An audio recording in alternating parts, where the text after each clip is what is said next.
mentioned about training teachers, students on debate. How do you do that? Yes, I give them the topic and I explain to them what the topic means, and then ask them to take the topic home and think about it. Whether the child is in favor or not in favor, both the children get the topic and they think about it for 2 days.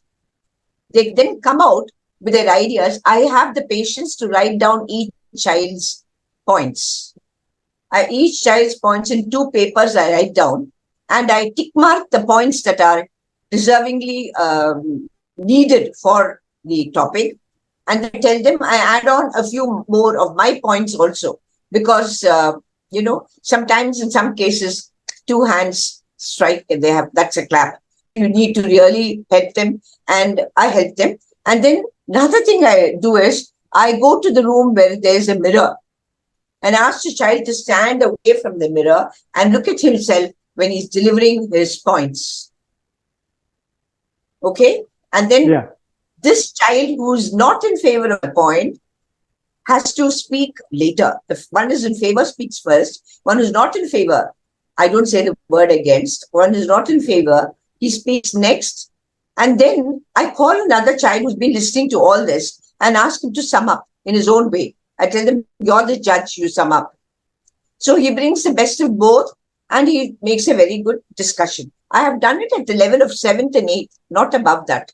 Okay. Once I did it for the 10th standard group at Bombay with the girls, but that was more on, they wanted topics like fashions and styles and all that, the girls over there. Bombay, they're very conscious about all that. But here it was different things. So 7th and 8th, you see the topic debate, I tell them, no argument. You're debating on it. You're bringing the plus and the minus of the topic and you're coming into a very good conclusion. So no argument on it and no heated way of expressing your thoughts. All these little points I have to mention before I conduct a debate. Yes. Madam, one question I thought I should ask you. What are the challenges in front of a parent in bringing up their children, which they are going to face for the next 10 years? Okay, that is a very good question. I would call it $1 million question, because today's children are adults. Today's children are not children.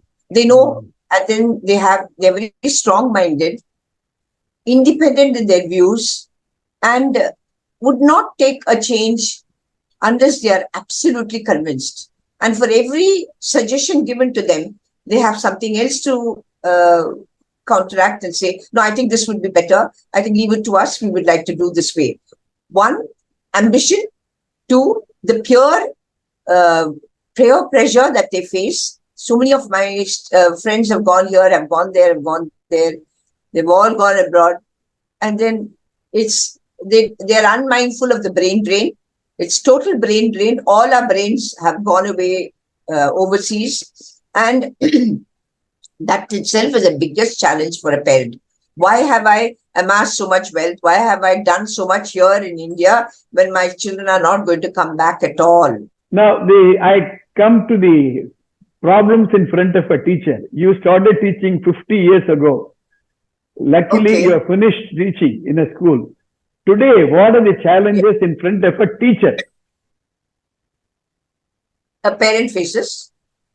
A teacher faces in a classroom. What are the challenges of a teacher today? Yes, children are precocious. They come with pre-knowledge. They come with pre-knowledge. And some of the children are ready to, defy the teacher. No, I learned it this way. I think this is the right way, ma'am.